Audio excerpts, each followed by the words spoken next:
Hey everyone, you're watching another episode of Suncrest On Demand. We're in a series of messages called The Kids in Our Lives, and I can't wait for you to hear it. So let's get going. I'm sorry, Mom, for all the endless piles of laundry. Arms up. Sorry, Dad, for all those sleepless nights. I'm sorry, Dad, for always getting into trouble. I'm sorry for not giving you one moment of silence.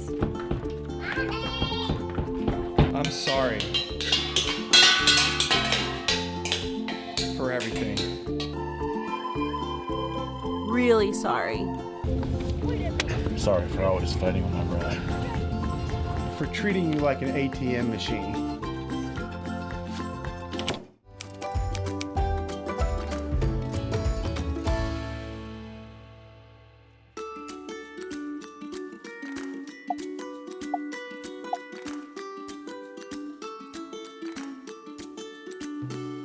For the longest time, Jenny and I had two kids that we were raising, a son and a daughter. Our son was about 3 years older than our daughter, so I think he was about 7 when I was coaching his basketball team for 7-year-olds. And after practice one night, I noticed in the cup holder on our drive home of my car that, this is a long time ago, McDonald's was having their Monopoly game. You remember McDonald's Monopoly? Yeah, and I had this token or piece or whatever that was about to expire, and it was for some free ice cream at McDonald's. And I thought to myself, you know what? Jackson and I don't hang out, just the two of us, that much anymore. We're going to get home a little late. It'll be a little after his bedtime. But tonight, we're going to stop and we're going to have ice cream at McDonald's. That's what a good dad would do, right? I convinced myself of that because I wanted some ice cream. And we made our way to McDonald's. We had a great conversation. It was about as good as I could have pictured it. And as we're kind of wrapping up the ice cream, as we're walking out the door of McDonald's, I said something to Jackson. Now, I'm not suggesting to you this is good parenting. It's just the parenting that I was doing at the time. And maybe you've done something like this too. I said, hey, Jackson, wasn't this awesome? A lot of fun stopping at McDonald's. He's like, yeah, this was great. I said, hey, just so you know, we don't have to tell Mom about this.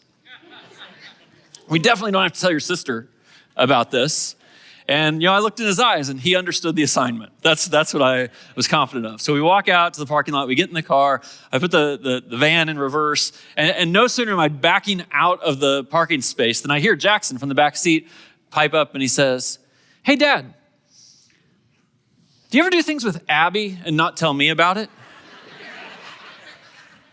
And I said, yes, I do, son. That's exactly what I'm doing. So I only tell you that story to remind you how unqualified I am to be teaching the series that I'm currently teaching if you're going to learn based on Greg's experience as a parent. Fortunately, we have the scriptures that are guiding us. And I can't tell you how happy I am about all the conversations I'm having to hear how parents and people who aren't parents are taking the scriptures seriously as we're setting some new courses for the kids in our lives. Just a little heads up. Next week, we'll complete this series, The Kids in Our Lives. And then the weekend after that is Mother's Day weekend. And this is actually kind of a trifecta for me. This lets you know where this is going. On Mother's Day weekend, I'm going to do a message called The Women in Our Lives. And it will be a message specifically for men to teach us how we need to think about the women in our lives. And then we're going to take about a month off. And on Father's Day, I bet you can never guess what I'm going to do. It's going to be a message called The Men in Our Lives. And there'll be a message in there particularly for women about what men need and how to relate to them. And I think it's really important for us to appreciate the different people in our lives and think of how we'd relate to them. But I've been asking you this question for a few weeks now. Who are the kids in your life? And of course, if you're a parent, if you're currently raising young children or even older children, their names should go in this blank. They are the kids in your life. But this isn't just for parents. It's for aunts and uncles and grandparents and older siblings, all those sorts of things. And I've told you some stories about my grandfather and the role he had in my life, my uncle last week and the role that he had in my life. This has been a very significant part of this series for me. And I see the traction in this too. I was praying with a group of friends this past Tuesday, and one of them spoke up and she said, hey, I just noticed that in my neighborhood, 2 young families have moved in really close to us. They have little kids, and she's like, it's so much fun, and they want to say hi to me, and she's like, those are the kids in my life. I'm like, yes, that's it. I know a guy in our church, he owns a construction company, but on the side, he coaches track for one of the local high schools. And he sent me the coolest text this week. I think we should celebrate these things with one another, where one of his seniors is being inducted into the academic Hall of Fame at the school. And she got to write about someone who had been a mentor in her life, and she wrote about him.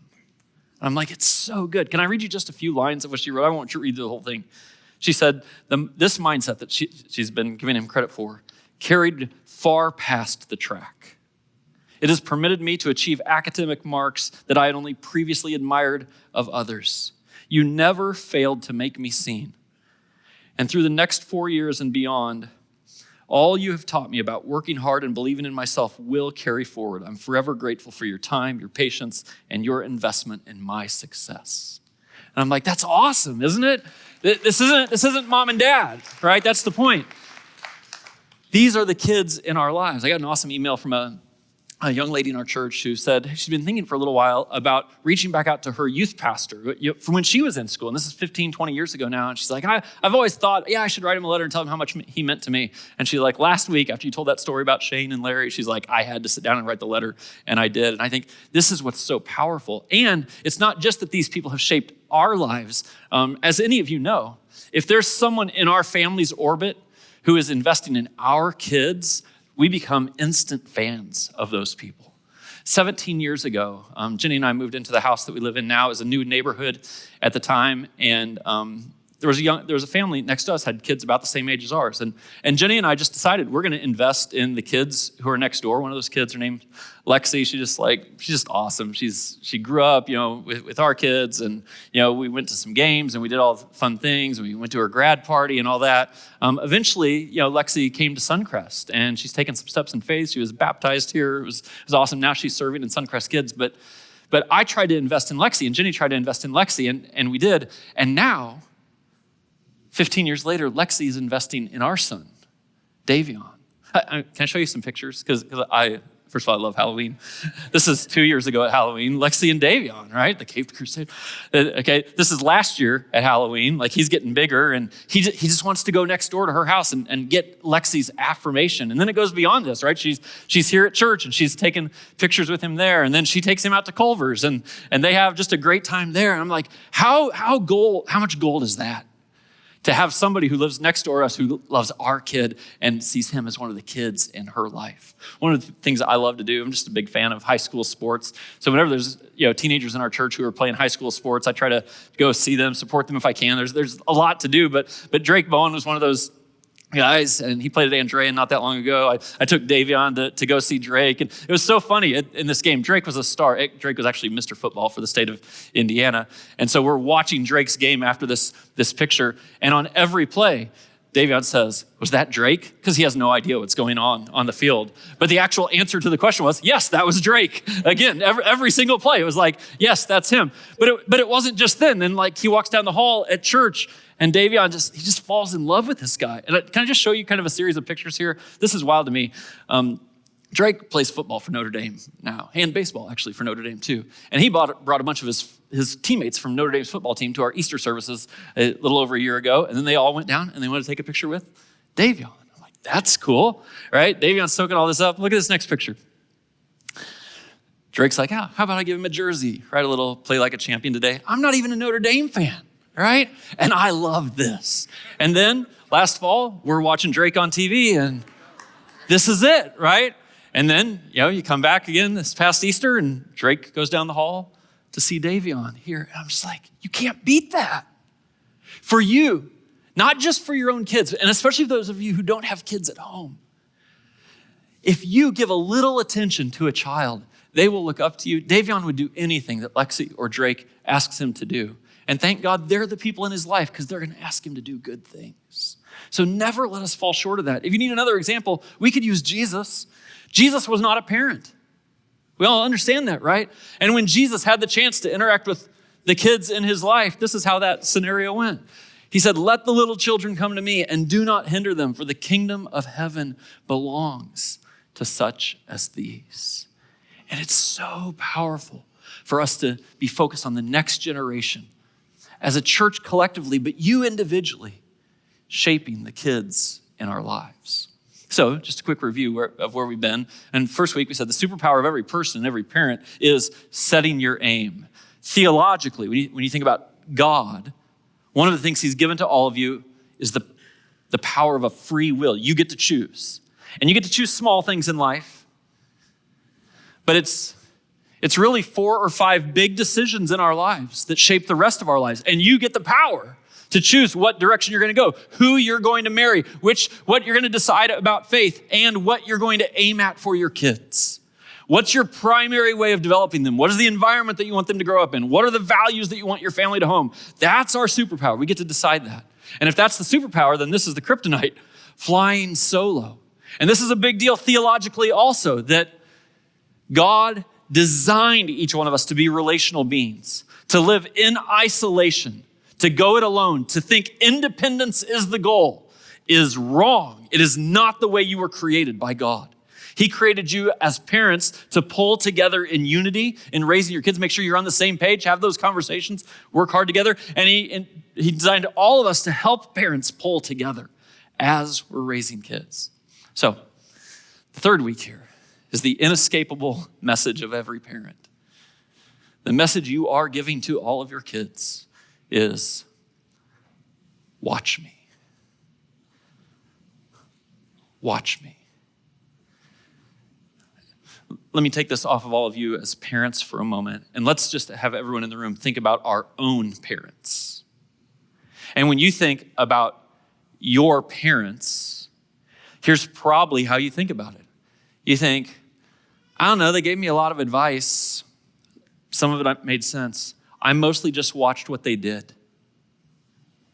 And if, and only if, you had parents whose advice matched their example, you loved them, you respected them, you're like, oh, that's so good. But the reason you potentially disrespect your parents is because there were things that came out of their mouth, but it did not match the way that they lived their life. And there's nobody that's more obvious to than a parent. And so the inescapable message that you and I have to all of our kids is, whether we know it or not, is we're saying, watch me. You know this quote from Ralph Waldo Emerson? He says, your actions speak so loudly. I can't hear what you're saying. And it's a humbling experience, isn't it? For us to kind of step back and say, yeah, that's going to be true about the kids who are growing up in my home. I can say all kinds of things, all kinds of things come out of my mouth, but they're just going to watch me. And whatever example I am setting for them, that's the powerful piece of their life. The notion of whether you like your parents or not, whether you would like to spend time with them, is based not on what they said. It's based on who they were in your life. There's another saying about parenting that's gone around, and you probably resonate with this. I know I do. It says, the days are long, but the years are short. And everyone of us who's raised kids, like, we appreciate that. We know that's true. It's like, wow, how did she just turn 17? How did that happen? And at the same time, many of the days, at about 6 o'clock in the evening, maybe 7, definitely 8, I'm like, I am done. Now, that's an important observation for us, because it's actually when the days are long that our kids see us. Because everyone knows this. I mean, you can put on a presentation of yourself if you only have to do it in short bursts. Some people present themselves when you walk in our doors, and it's something that was different than was happening in the car on the way here. And some of this is just life. Like, we're all hypocrites to some degree. None of us even live up to all of our own standards, but we can appreciate that it's actually when we get tired. It's actually when we get worn out. It's actually when we're stressed, when the days are long, that our kids are still watching us. Listen, if you've been around very long at Suncrest, surely you know how much respect I have for my dad.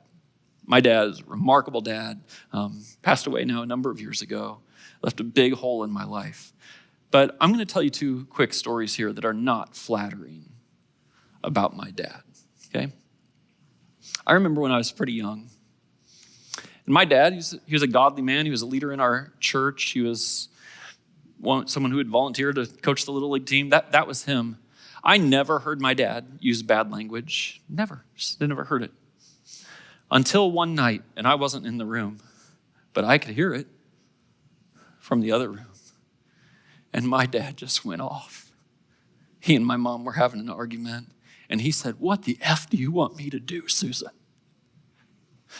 And then some more flowery language came out, and he was mad, and he slammed the door. And I wasn't in the room, but I felt every bit of it. I had never heard him say anything like that before. And it jostled me. Then it would jostle anyone, right? Because what are kids doing? We're watching. We're like, well, I think I know who my dad is. And now there's a new data point that's like, oh, what was that? And to my dad's credit, he came back to me and my brothers the next day, and he sat down, and with tears in his eyes, he said, "Guys, I messed up. You heard me last night. I can't pretend that it didn't happen. I was wrong. That wasn't right." And, that meant a lot to me. It also was striking me that, this is my dad was in the agricultural business. Built a great business. But, there's about 6 weeks in the spring where you work 20 hours a day. That's just what you do. It's the season to get it done. And this was in that season. And then I learned a little later on that, this is in the early 80s and interest rates are going crazy and farmers are going under, and Dad didn't know if he was going to hold on to business. He wasn't telling us that. It's just what was going on. And it overflowed. And it's just a reminder that sometimes because the days are long and the stress is high, we act out in certain ways. And my dad set something in my mind that created inconsistency for me. And then by coming back and owning it and apologizing for it, he set something else in my mind about who he is and about who he wants me to be. The other experience I had as a child that I'll just share with you today is that my dad liked to drink beer, right? No big deal. It didn't seem like a big deal in my house, except that the church I grew up in frowned on drinking beer. And so I remember a very particular occasion where the pastor from our church was coming over to our house. And my mom and dad had us help them hide the beer. Like the message was not unclear. The message was, we do this. We don't want him to know we do this. Don't say anything, right? And again, it jostled me. Like, that's not the kind of person I thought my dad was. He was a guy who was honest and straightforward, and like being a straight shooter in business was actually one of the things that made people like him. And all of a sudden, we're presenting ourselves one way while actually living a different way. And it jostled me. And I got to tell you, my dad never apologized to me for that one. I remember it. And it's one of the places in my life where I think, generations change, churches, whatever. But I mean, if you've been around here, you probably know, like one of the most important things to us around here is authenticity. To not fake it.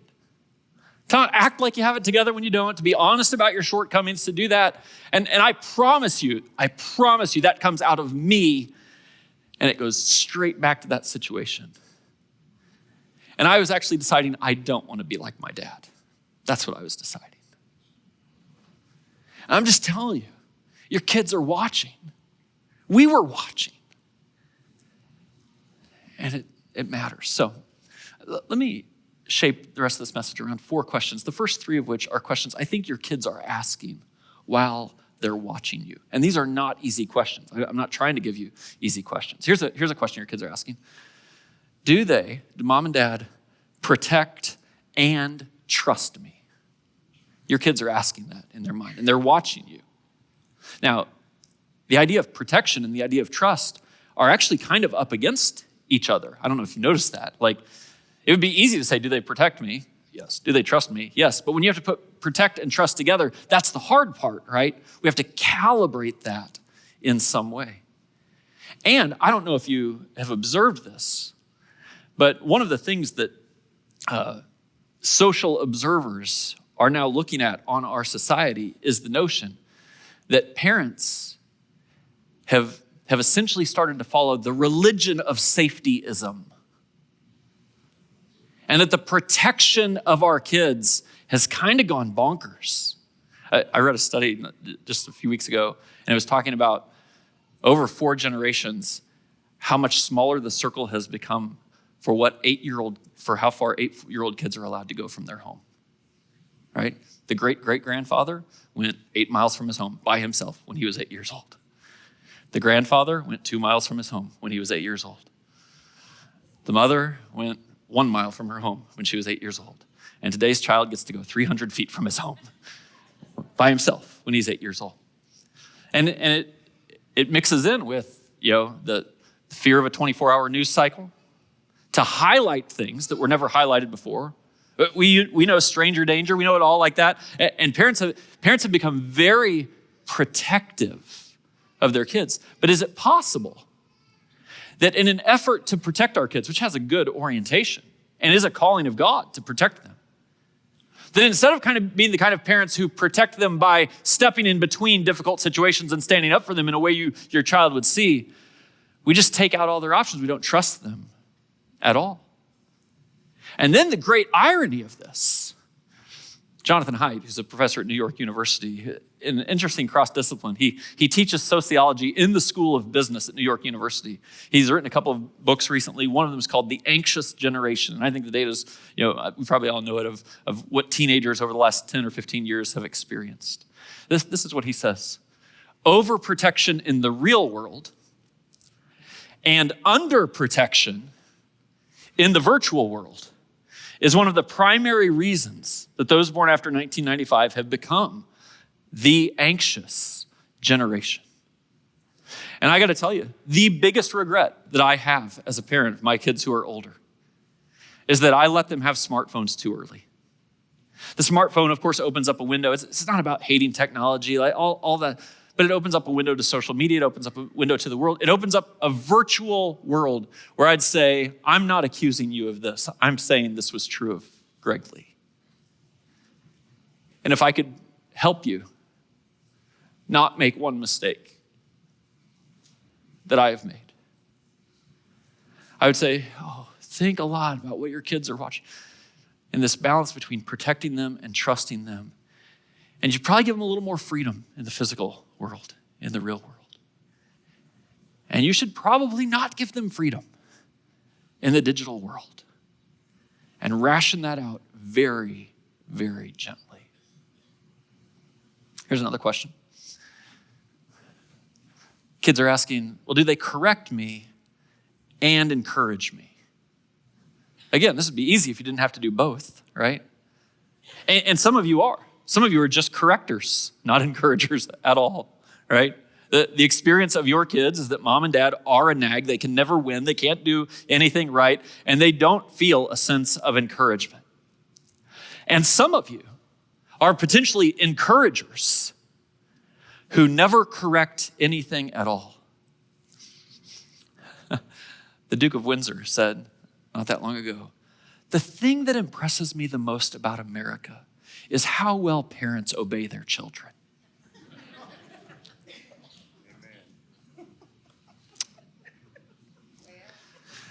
So the Proverbs say, discipline your children, for in that there is hope. And for any of you who are raising kids right now, to get this calibration right, to say, they don't need only correction and not encouragement, and they do not need only encouragement and not correction. Actually, what they need is a correction, a discipline in their life, but not a discipline that is punitive, not a discipline that's just for punishment. It's a discipline that brings hope, that resets them in the right direction. It's the kind of parenting that can draw the clear boundaries in life. And then let kids play within those boundaries and say, go for it within those boundaries. But the moment they go outside the boundaries, say, no, not okay. Parents who live in fear of their children become weak parents. Afraid that their kids won't like them. Afraid that their kids won't hug them. Afraid that their kids won't anything. And so courage to set the right discipline and to bring courage, the encouragement of your children. Your kids are watching you. They're watching me. And calibrating that the right way is a big deal. Here's another question kids are asking. Do they imagine with me and do they teach me? So you understand that as children are learning and growing developmentally, wonder is a massive part of who they are.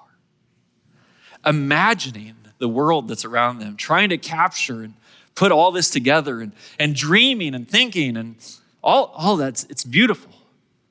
I mean, anyone who's been a parent for very long probably will agree with me that the most annoying question and the most important question that a child asks is, why? Because it's annoying sometimes, it's never ending, and sometimes we just have to get things done. We might be prone to shut that question down. Let me, as your pastor, encourage you not to shut that question down. To be the kind of parent whose kids let them imagine, let them dream a little bit, let them wonder about spiritual things, about who God is, let them ask the big questions of life, and let them ask why. And then when you're leading your kids to do something, and you should, you're a parent, you're leading them to do what is right. You're leading them to discipline. There's a massive difference in parenting between telling your kids to do something and teaching your kids to do something. If all we do is walk around and tell our kids what to do, and then later on we say, they don't seem to understand, we should not be surprised that they don't understand. That every moment is a teachable moment. That we're going to zoom out, not just zoom in, and say, well, let's talk about why. Let's talk about what's going on here. Let's teach in this moment, not just tell. And you can imagine how frustrating it could be to a child who's wired, I think, by God with wonder and imagination and discovery and trying to understand why, to just be shut down and domineered. I think it's why the scriptures say, fathers, do not exasperate your children. Instead, bring them up in the training and in the instruction of the Lord. One last question. This is a question not from kids, but it's a question for us. What seems normal? What is it that seems normal to them because they see the real me? This is a question for you to ask about your kids because they're watching you. They see the real you. They see you when you're tired and when you're stressed out, when you're frustrated. They see all of that. And so your home is the only environment they know.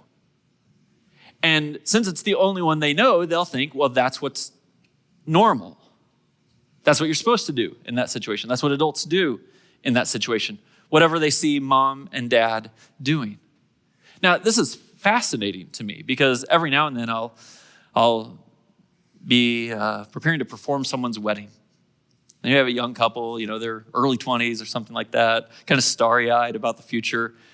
And I always sit down with them and I say, hey, this is going to be really interesting when you get married, when you move in together, when you start this life together, because you don't know what you don't know. And you think something's normal. And the reason you think it's normal is because you grew up in that house. But you think something else is normal. And the reason you think that's normal is because you grew up in that house. And what you're going to find when you move into the same house is your spouse isn't normal. One of my favorite book titles is Everybody's Normal Until You Get to Know Them. But that's our sense of what is normal. And your kids and my kids right now, they're just swimming in the waters of this. They're fish in the ocean. They're not trying to figure out what's normal. They're perceiving whatever is at their house is what's normal. And the way they're perceiving that is that they are watching you. And they are watching me. And so, Perhaps the very best way that you and I could think about our parenting is actually in the vein for how Jesus thought about us. What did he say? Jesus said, "Come, follow me." He didn't say, "Listen to me." He said, "Watch me." Actually, he took all of his friends who were with him, and they went with him everywhere they went. And they camped out together, and they walked along the road together. It was all of life together. And it was the invitation of Jesus to say, "Follow me." And if I could plant something in your mind to think, well, what is your invitation to your children? Whether you want it to be or not, but we do have the chance to be intentional about this, is to say, you're saying to them, "Come, follow me." The way I react in situations, that's the way you should react in situations. The level of courage that I display, that's the level of courage you should display. The things I get anxious about, that's what you should get anxious about. The way that I'm generous or not generous is the way you should be generous or not generous. Just watch me. Just do what I do. Just follow me. Even Paul later on would essentially say the same thing. What does he write in 1 Corinthians? He says, "Follow my example as I follow the example of Christ." And so I'm not trying to say to you that your words don't matter. Words always matter. You can hurt people with your words. You can encourage people with your words. I'm just saying they don't matter nearly as much as the example that you're setting. About a year ago, I noticed we had a new guy who was playing the drums for us. And our stories had kind of woven back. Our wives were friends, and then they ended up at Suncrest, and he's a business owner in the area. And I'm like, oh, that's cool. He's playing the drums. But I didn't know the story behind why he was playing the drums. I want you to hear Alex's story. My name is Alex Nicola. I'm born and raised in Crown Point, Indiana, not far from here. I'm a father of 2 kids. I've got the best wife in the world, and local owner of a business here. And I'm grateful to be a drummer, one of the 2 drummers here at Suncrest. One day, I was talking to my wife a little bit before, and I was like, I really want to start playing drums again. You know, I grew up playing music. I played in a couple bands, and about 10 years since I played music. And up on the screen, it says, we are looking for these 4 things. And one of them was drummer, right? And my wife and I just look at each other. I was like, well, I guess I should start playing some music again, you know? The biggest concern that my wife and I had was just schedule, you know? 2 kids is busy enough. Marriage is busy enough. Work life is busy enough. We didn't know how we could, you know, necessarily make that work. And the way that it ended up working within our life and our schedule is it's been seamless, and it doesn't feel like this big, you know, necessarily this big daunting task of time. One of my favorite parts about this is that, like, you know, this morning I'm leaving here to come here, and Mila, my daughter, she just knows, you know, she knows where I'm going. She knows I'm going to church, and she wants to come now, you know. And a lot of times she comes with me on Thursdays, and she's here with rehearsal, and she watches, and she sits there, and she sings, and now she talks about, you know, one day she wants to be out there singing, and hopefully, you know, I think about this, and like, you know, my son's 10 months old, and so the 2 of them, it's like, well, if they get into music one day, maybe they want to be involved, or maybe they want to usher, maybe they want to, you know, but they see an example. For me, like, that's exactly what I want. Is I want to be kind of an example to my kids. You know, I want them to see that serving in the church is normal, being involved in church is normal. And that it's not this big daunting thing on our lives. It's actually something we get to look forward to, something that we get to love to do together. Our little guy's a little too small, but Mila gets it. She's just like, that's Daddy's going to church, and that's it. And hopefully that spirals into other things that we can get involved with here. But just it to be normal, to be like, yeah, that's just what Daddy does, and ultimately, hopefully, it just becomes that's just what we do. How awesome is that? To make sure our kids are seeing the kind of people that we are, choosing intentionally what we're doing or what we're not doing, arranging our schedules so that they can see who we are. I'm going to just throw a list of things up here on the screen under the heading of Do they see it in your life? And maybe the thing that you should pay attention to in terms of what you're modeling for your kids isn't on this list. That's totally possible. But maybe it is. And maybe even the Spirit of God right now, before we walk out of here today, would impress upon you that there's one of these characteristics that you want to make sure your kids have an example set for them. And you're not sure they're maybe getting it right now. And I'd really encourage you just to kind of let your eyes kind of scan across a list and say, hey, which one's the one I need to make sure I set the example in? Yeah, these are, of course, all beautiful qualities. Maybe they don't play out even as you might first think. Yeah, courage. I got to tell you, last weekend, there was a young couple that was getting baptized in our 10:30 service. So right before the 10:30 service starts, I kind of bolt down the hallway and I come backstage. I want to go give them a word of encouragement before they got in the baptistry. But as I'm coming down the kids' hallway down here, there's a family who's checking in their kid, and the child is screaming, right? And that's an uncomfortable situation for any parent. And I got to tell you, I know parents that if the child's screaming because of kind of the social pressure of it, like the parent will just fold, right? No, okay, we'll adjust everything to the child. We'll bring the child into the worship space, or we'll just take the child home or whatever. And the parents in this situation, I wasn't trying to draw attention to it, but I just watched it unfold. I'm like, yeah, they're not giving in. That takes courage. I don't know, like you probably would feel if your child's kind of screaming when they're getting checked in to be like, oh, people probably think less of me. I can promise you, when I walk past you and I see you doing this and you're holding your courage, I don't think less of you. I think more of you. I'm like, that's awesome. That's what courage looks like to me. Grace. I'm not asking whether you give your kids second chances. I'm asking whether your kids see you giving second chances to other people. Whether you'll come across someone who's doesn't have their life together, and you'll be a person in their life to say, that's okay. I'll step in to help them get their life back together. Your kids are watching that. Faithfulness. Oh my goodness, faithfulness is on short supply these days. My very simple definition of faithfulness is this. Hey, if you sign up, show up. If you sign up, show up. And I am talking about the RSVP for the wedding or whatever, but I'm not just talking about that. I'm like, well, about 141 of you came up here and got baptized a few weeks ago. You signed up. Now it's time to show up. Whatever you say you're going to do, you follow through. Your kids are watching. Like that's what's happening. Integrity, consistency, generosity, self-control.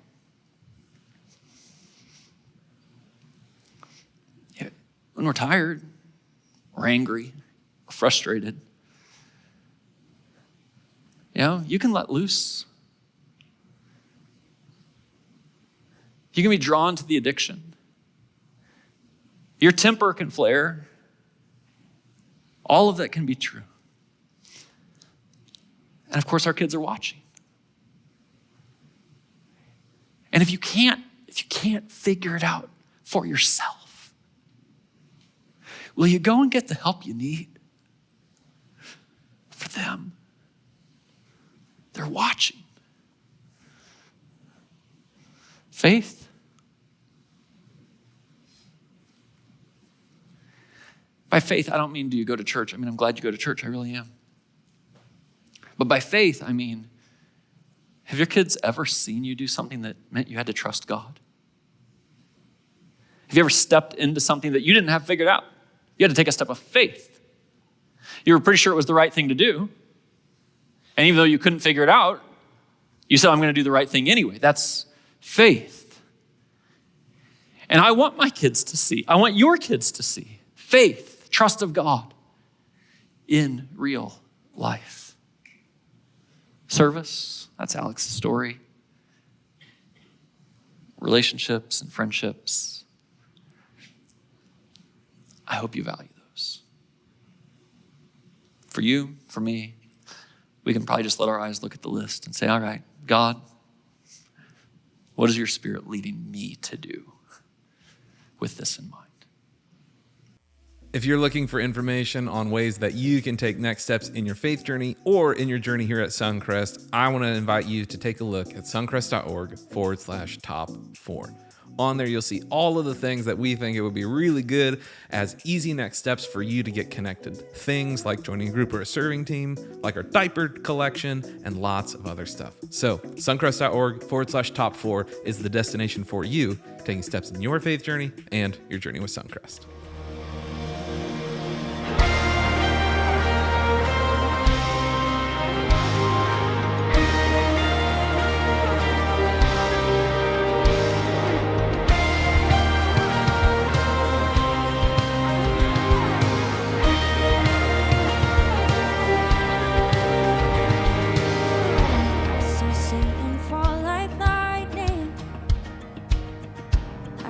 Darkness run for cover, but the miracle that I just can't get over, my name is registered in heaven. I believe in signs and wonders, I have resurrection power,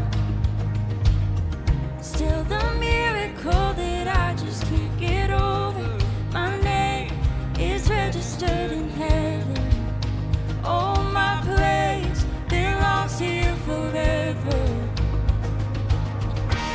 This is my testimony from death to life, 'cause grace rewrote my story.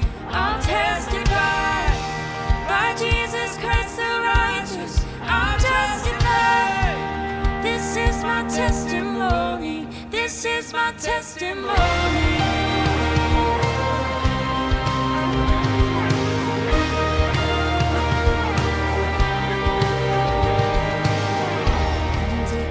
Sons and daughters, bought with blood and washed in water.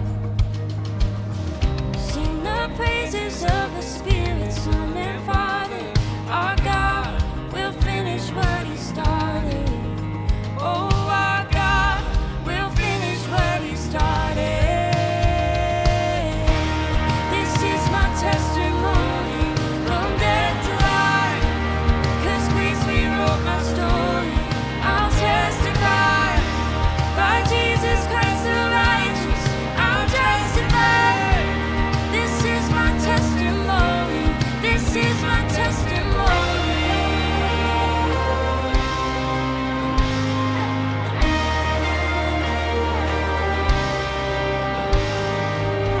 If I'm not dead, you're not done.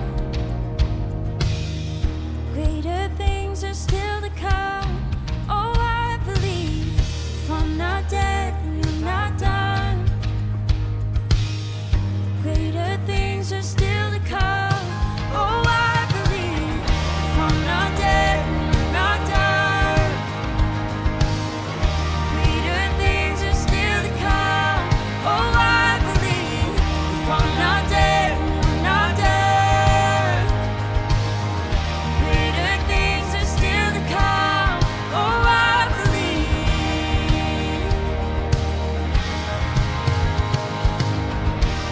This is my testimony from death to life, 'cause grace rewrote my story.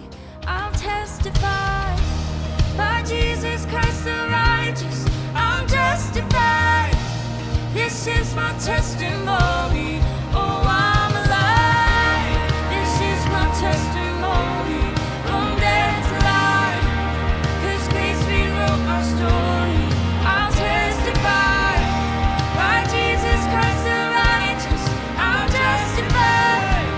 This is my testimony. This is my testimony.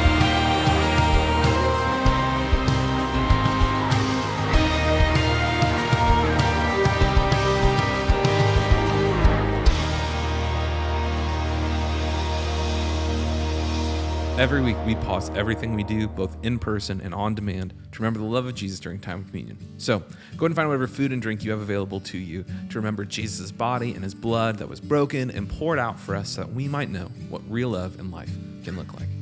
We take a moment during every service, both online and on demand, to refuel, refocus, and realign ourselves with Jesus' love and the power of transformation that comes with it in us and through us. If you're watching this and you're not someone who follows Jesus, I'm glad you're watching, because Suncrest, man, it's an amazing and a safe environment for you to ask all your questions about following Jesus alongside lots of other people on the same journey as you. I'm going to put a timer, some scripture on the screen here shortly, and I'll invite all of us to eat, drink, and reflect when you're ready.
Thanks for tuning in to this episode of Suncrest On Demand. I hope you enjoyed it, and if you did, go ahead and hit the like button. If you know someone who needs to hear it, hit the share button. And if you want to see more content like this from Suncrest Church, hit subscribe on our YouTube channel. We'll see you guys next time for another episode of Suncrest On Demand. And until we see you again, I hope you experience change that only comes from following Jesus. Bye now.